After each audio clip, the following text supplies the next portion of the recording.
ಬೆಂಗಳೂರಿನಲ್ಲಿ ಧಗಧಗಿಸದೆ ಒಳ ಮೀಸಲಾತಿಯ ಕಿಚ್ಚು. ಎಸ್ಸಿ ಒಳ ಮೀಸಲಾತಿಯಲ್ಲಿ ಅನ್ಯಾಯವನ್ನ ಖಂಡಿಸಿ ಧರಣಿಯನ್ನ ಮಾಡ್ತಾ ಇದ್ದಾರೆ. ಬಂಜಾರ, ಭೋವಿ, ಕೊರಚ ಸಮುದಾಯಗಳ ಪ್ರತಿಭಟನೆ ತೀವ್ರವಾಗಿದೆ. ಬ್ಯಾರಿಕೇಡ್ ಅನ್ನ ಕಿತ್ತೆಸೆದು ಧರಣಿ ನಿರತರು ರೋಷಾವೇಶವನ್ನ ವ್ಯಕ್ತಪಡಿಸ್ತಾ ಇದ್ದಾರೆ. ವಿಧಾನಸೌಧ ಮುತ್ತಿಗೆ ಯತ್ನಿಸಿದವರಿಗೆ ಪೊಲೀಸರು ತಡೆ ಹಿಡಿದಿದ್ದಾರೆ. ಹೋರಾಟಗಾರರನ್ನ ನಿಯಂತ್ರಿಸೋದಕ್ಕೆ ಕಾಕಿ ಹರಸಾಹಸ ಪಟ್ಟಿದೆ. ಫ್ರೀಡಂ ಪಾರ್ಕ್ನಲ್ಲಿ ಕ್ಷಣಕ್ಕೂ ಹೋರಾಟ ತೀವ್ರಗೊಳ್ತಾ ಇದೆ. ಹಾಗಾಗಿ ಪರಿಸ್ಥಿತಿ ನಿಯಂತ್ರಣಕ್ಕೆ ಪೊಲೀಸರಿಂದ ಒಂದು ಕಡೆ ಹರಸಾಹಸ ಜೋರಾಗ್ತಾ ಇದೆ. ಎಸ್ಸಿ ಒಳ ಮೀಸಲಾತಿಯಲ್ಲಿ ಅನ್ಯಾಯ ಆಗಿದೆ ಅಂತ ಹೇಳಿ ಆ ಅನ್ಯಾಯವನ್ನ ಖಂಡಿಸಿ ಮಾಡ್ತಾ ಇರುವಂತಹ ಧರಣಿ ಇದು. ನೀವು ಕೂಡ ದೃಶ್ಯಾವಳಿಯಲ್ಲಿ ಗಮನಿಸ್ತಾ ಇರಬಹುದು. ಹಾಗಾಗಿ ಬೆಂಗಳೂರಿನಲ್ಲಿ ಈ ಒಳ ಮೀಸಲಾತಿಯ ಕಿಚ್ಚು ಅನ್ನೋದು ಹೆಚ್ಚಾಗ್ತಾ ಇದೆ. ಬ್ಯಾರಿಕೇಡ್ ಅನ್ನ ಕಿತ್ತೆಸೆದು ಧರಣಿ ನಿರತರು ತಮ್ಮ ರೋಷಾವೇಶವನ್ನ ವ್ಯಕ್ತಪಡಿಸ್ತಾ ಇದ್ದಾರೆ. ಪರಿಸ್ಥಿತಿ ನಿಯಂತ್ರಣಕ್ಕೆ ಪೊಲೀಸರು ಕೂಡ ಹರಸಾಹಸವನ್ನ ಮಾಡ್ತಾ ಇದ್ದಾರೆ. ಪರಿಶಿಷ್ಟ ಜಾತಿ ಸಮುದಾಯವನ್ನ ಎಡಗೈ, ಬಲ ಮತ್ತು ಇತರೆ ಎಂಬ 3 ಗುಂಪುಗಳಾಗಿ ಮರುವರ್ಗೀಕರಣ ಮಾಡಿರೋದರ ಕುರಿತಂತೆ ಈಗಾಗಲೇ ಮುಖ್ಯಮಂತ್ರಿ ಸಿದ್ದರಾಮಯ್ಯ ಅವರು ಸ್ಪಷ್ಟನೆಯನ್ನ ಕೂಡ ಕೊಟ್ಟಿದ್ರು. ನ್ಯಾಯಮೂರ್ತಿ ನಾಗಮೋಹನ್ ದಾಸ್ ಆಯೋಗದ ವರದಿಯಂತೆ ಎಸ್ಸಿ ಸಮುದಾಯವನ್ನ 5 ಗುಂಪುಗಳಾಗಿ ವರ್ಗೀಕರಣವನ್ನ ಮಾಡಲಾಗಿರುತ್ತೆ. ಗುಂಪು 1 ಅತಿ ಹಿಂದುಳಿದ ಜಾತಿಗಳು (1%), ಗುಂಪು 2 ಎಡಗೈ ಜಾತಿಗಳು (6%), ಹಾಗೆ ಗುಂಪು 3 ಬಲಗೈ ಜಾತಿಗಳು (5%), ಗುಂಪು 4 ಬಂಜಾರ, ಬೋವಿ, ಕೊರಚ, ಕೊರಮ (4%), ಗುಂಪು 5 ಆದಿ ಕರ್ನಾಟಕ, ಆದಿ ದ್ರಾವಿಡ, ಆದಿ ಆಂಧ್ರ ಜಾತಿ ಅಂದ್ರೆ (1% ಅಂತ ಹೇಳಿ ವರ್ಗೀಕರಣವನ್ನ ಮಾಡಲಾಗಿರುತ್ತೆ. ಸಿಎಂ ಸಿದ್ದರಾಮಯ್ಯ ನೇತೃತ್ವದಲ್ಲಿ ನಡೆದಿರುವಂತಹ ವಿಶೇಷ ಸಚಿವ ಸಂಪುಟ ಸಭೆಯಲ್ಲಿ ಎಡ, ಬಲ ಹಾಗೂ ಇತರೆ ಅಂತ ಹೇಳಿ 3 ವಿಂಗಡಣೆಯನ್ನ ಮಾಡಿ ಮರುವರ್ಗೀಕರಿಸಿ ಒಳ ಮೀಸಲಾತಿ ಮರು ಹಂಚಿಕೆಗೆ ತೀರ್ಮಾನವನ್ನ ಮಾಡ್ತಾರೆ. ಈ ಮೀಸಲಾತಿ ಹಂಚಿಕೆಯ ಬಗ್ಗೆ ಸಂಪುಟ ಸಭೆಯಲ್ಲಿ ತೆಗೆದುಕೊಂಡಂತಹ ತೀರ್ಮಾನಗಳ ಬಗ್ಗೆಯೂ ಕೂಡ ಮುಖ್ಯಮಂತ್ರಿ ಸಿದ್ದರಾಮಯ್ಯ ಹೇಳಿದ್ರು.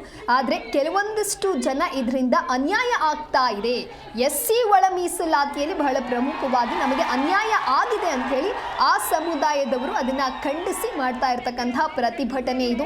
ಬ್ಯಾರಿಕೇಡ್ ಕಿತ್ತೆಸೆದು ಧರಣಿ ನಿರತರು ರೋಷಾವೇಶವನ್ನ ತೋರ್ತಾ ಇದ್ದಾರೆ. ನೀವು ಕೂಡ ದೃಶ್ಯಾವಳಿಯಲ್ಲಿ ಗಮನಿಸ್ತಾ ಇರಬಹುದು. ಫ್ರೀಡಂ ಪಾರ್ಕ್ನಲ್ಲಿ ಕ್ಷಣಕ್ಕೂ ಹೋರಾಟ ಬಹಳಷ್ಟು ತೀವ್ರವಾಗ್ತಾ ಇದೆ. ಪರಿಸ್ಥಿತಿಯನ್ನ ನಿಯಂತ್ರಣಕ್ಕೆ ತರೋದಕ್ಕೆ ಪೊಲೀಸರು ಕೂಡ ಹರಸಾಹಸವನ್ನ ಪಡ್ತಾ ಇದ್ದಾರೆ.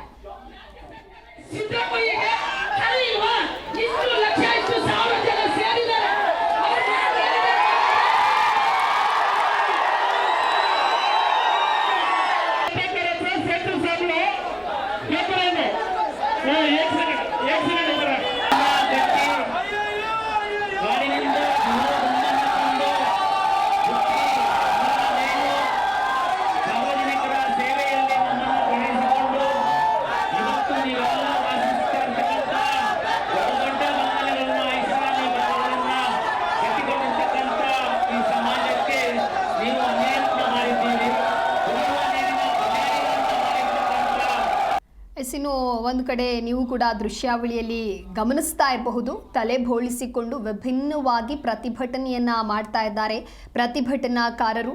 ಅಂದರೆ ಎಸ್ಸಿ ಒಳ ಮೀಸಲಾತಿಯಲ್ಲಿ ಅನ್ಯಾಯ ಆಗಿದೆ, ನಮಗೆ ನ್ಯಾಯ ಕೊಡಿಸಿ ಅನ್ನುವಂತಹ ನಿಟ್ಟಿನಲ್ಲಿ ಮಾಡ್ತಾ ಇರತಕ್ಕಂತಹ ಧರಣಿ ಅದು. ಸಾಕಷ್ಟು ಜನ ಸೇರಿದ್ದಾರೆ. ಸಮುದಾಯದವರಿಗೆ ಅನ್ಯಾಯ ಆಗ್ತಾ ಇದೆ ಅಂತ ಹೇಳಿ ತಮ್ಮ ಆಕ್ರೋಶವನ್ನ ವ್ಯಕ್ತಪಡಿಸ್ತಾ ಇದ್ದಾರೆ.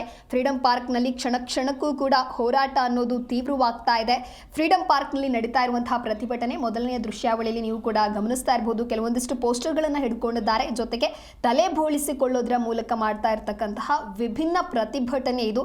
ಇನ್ನೊಂದು ಕಡೆ ನೋಡ್ತಾ ಇದ್ದೀರಾ, ಸಾಕಷ್ಟು ಪೊಲೀಸರು ಅಲ್ಲಿ ಇರುವಂಥದ್ದು. ಅಂದರೆ ಆಗ್ತಾ ಇರುವಂತಹ ಒಂದು ಏನು ಕ್ರೌಡ್ ಇದೆ ಅದನ್ನು ಕಂಟ್ರೋಲ್ ಮಾಡೋದಕ್ಕೆ ಸಾಕಷ್ಟು ಹರಸಾಹಸವನ್ನ ಪಡ್ತಾ ಇದ್ದಾರೆ. ಇಡೀ ಸಮುದಾಯವೇ ರೊಚ್ಚಿಗೆದ್ದು ಪ್ರತಿಭಟನೆಗೆ ನಿರತವಾಗಿದೆ. ಸರ್ಕಾರದ ವಿರುದ್ಧವಾಗಿ ಆಕ್ರೋಶವನ್ನ ವ್ಯಕ್ತಪಡಿಸ್ತಾ ಇದ್ದಾರೆ. ಸರ್ಕಾರ ಯಾಕೆ ಈ ರೀತಿಯಾದಂತಹ ತೀರ್ಮಾನವನ್ನ ತೆಗೆದುಕೊಳ್ಬೇಕಾಗಿತ್ತು? ಈಗ ಸಮುದಾಯದ ಆಗ್ರಹ, ಕೆಲವೊಂದಿಷ್ಟು ಆಗ್ರಹಗಳನ್ನ ಮುಂದಿಟ್ಟುಕೊಂಡು ಸದ್ಯ ಪ್ರತಿಭಟನೆಯನ್ನ ಮಾಡಲಾಗ್ತಾ ಇದೆ.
ಮಾಡುವ ಅಧಿಕಾರ ಯಾರಿಗೂ ಇಲ್ಲ.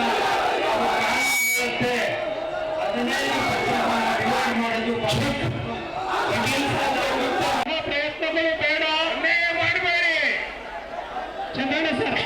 ತಾಯಿ ದಯಮಾಡಿ ನೀವು ಯಾವುದೇ ರೀತಿಯ ಆತ್ಮಹತ್ಯೆ ಬೆಳಗಾಗಬಾರದು. ನಾವೆಲ್ಲ ನಿಮ್ ಜೊತೆಗಿದ್ದೀವಿ. ಸರ್ಕಾರ ಇದೆ, ನಮಗೆ ನ್ಯಾಯ ಕೊಡುವಂತ ವಿಶ್ವಾಸ ಇದೆ. ದಯಮಾಡಿ ನೀವು ಯಾವುದೇ ರೀತಿಯ ಅಗಾಧಕ್ಕೆ ಒಳಗಾಗಬಾರದು ಅಂತೇಳಿ ನಾವು ಮಾತು ಬಳಸ್ತೀನಿ. ನಮಸ್ಕಾರ.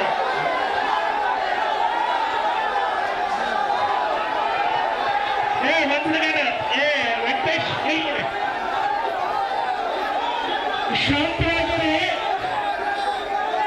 ಇದು ಫೈರ್ಮ್ಯಾನ್ ಕೈ